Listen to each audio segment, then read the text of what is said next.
Hi, I'm Dr. Paul with Car Injury Care TV, and we're talking with Dr. Nick Venturino, and we answer common questions about auto accidents, medical, legal. And the question that we're talking about today is whether or not you should sign an early settlement with the insurance company when they call and offer you an early settlement. So we're talking with Dr. Nick Venturino. And what's your opinion of that, Dr. Venturino? I think it's always a bad idea. Always.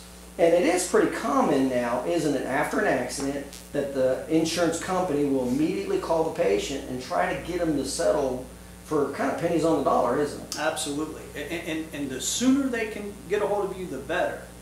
You mean the insurance company? Absolutely. The sooner the insurance company calls you, the better it is for the insurance company. Right, right. And essentially, what are they trying to do? Cut their risk for loss. They know if they can talk to you early, even maybe before your pain is really set in or it's mild, they can explain to you, well, it's probably, a little muscle strain here and there. They're not doctors, but they're playing the role of one. And then, hey, you've had this problem. Let me just give you $1,000 or $1,500, and it should cover everything you need and still put a little money in your pocket for your trouble. And you see this, I see this a lot with younger adults that, I'm not really hurt that bad, I'll bounce back. They cash that check, and then 2-3 months later they start having problems that they can't explain. Then they don't have any insurance to cover that. I could see where that could be enticing. Absolutely. For a patient who doesn't necessarily feel at that time Exactly. that there's much of an injury, they get a phone call, and what are some of the complications? Let's say that happens. How does this play out in that patient's life relative to that injury? What are some negative aspects of somebody that settles early with an insurance company? How does this negatively impact them? The minute that they sign their paperwork, they release the insurance company from any and all liability. So if they need any follow-up treatment or any treatment at all, they have to pay for it out of their pocket. Is it, in your experience, do the patients know that? Or No. So they don't. The less you know from an insurance company's perspective, the better it is for the insurance company, because again, the idea is to cut their risk for payment. So if they know you've got car damage, we'll give you a little money to fix your car. We don't know if you got any damage to your person, so we'll give you a little money for your trouble. But if they didn't, and you did have some problems a week, 2 weeks, a month later, they don't have to pay for any of that. If you miss time from your job because of these problems, they don't have to pay for any of that. So there's a multitude of things that can crop up that the insurance company has literally just washed their hands of because you signed away your rights to follow up with the insurance company. So you pay your premiums every month to have coverage, and then that person signs away their rights to the benefits for that because the insurance company catches you at a pretty naive moment. And have you experienced that with patients? Have you had patients come in who have signed early releases? Just last week, I had 2 young girls at USF that were in an accident. One of them came in for treatment. The other one, she's 21. I don't feel any pain. And she signed. I think she got about $900. She thought she hit the lottery. And her friend was coming in for treatment. And this was just last week. So here we are, the first part of this week already. Patient calls up and says, hey, my friend's doing a lot better. All of a sudden, I'm starting to have headaches. I'm restless at night. I'm not sleeping very well. Can I come in for treatment?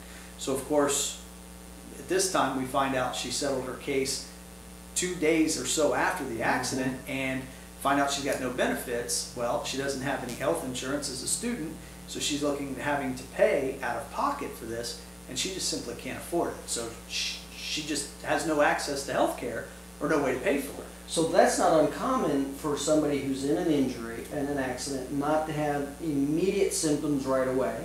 Very common. Maybe a few days or a week so later.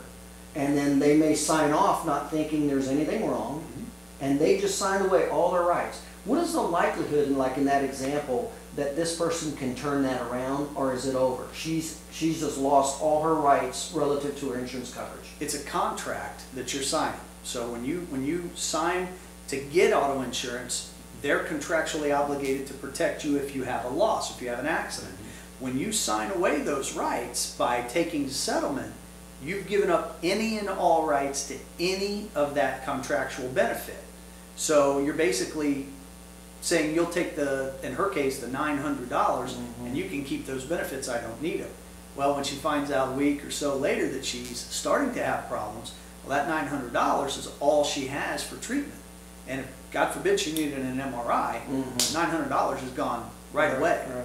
So, So it sounds like, relative to the injuries, you're just out of luck then. There's no way to turn that around. Is that right? I mean, agree. that's that. yes. And Even if they get an attorney, no attorney will take them. Oh. No attorney will talk to them. So once they've signed that, then the attorney won't even deal with them either. Correct, because there's no legal remuneration whatsoever. There's no recourse from your Okay. attorney. Okay, so that sounds like that's real bad news then when It- they sign an early You can almost look at it as predatory. They call you to see how It you are sounds doing. like it. And then as soon as you tell them, well, you know, I'm doing okay. I haven't been checked out by a doctor or anything, but I feel all right. Let me give you a little money and we'll make all this go away. You'll put a little money in your pocket, knowing that the odds are 3 weeks, 4 weeks down the road, you're going to start to feel Are some there, things. But by then- you know that does sound predatory. Are there any laws that are coming down the pipe to kind of prevent those types of actions? Do you know of? To my knowledge, no. No. It's you know, the way it's presented is the insurance company is trying to make sure you're okay. Make a Okay. follow-up call because they heard you had an accident, Right. and you decided, no coaxing, you I decided see. you'll take a little money for nothing. Right. And the problem is you haven't been evaluated by a professional to tell if you have any problems, not just pain, but problems. And now you've given up all your rights. I would say. So I guess the bottom line is, what's your recommendation for somebody who is thinking about signing an early settlement? You need to have an examination and make sure that you don't have any injuries with or without pain, especially in the beginning. Make sure you don't have any injuries before you give up your rights to get treatment for those injuries. And if somebody did sign that prematurely, will you still work with them and help them? Absolutely. Okay, but you just got to work around it now, it sounds like. Correct. And we've got to just figure out the financial aspect of it. Okay. Because Okay. the insurance won't cover it. All right, we're real good. Again, this is Dr. Paul with carinjurycare.tv /North Tampa, and we're talking with Dr. Nick Venturino.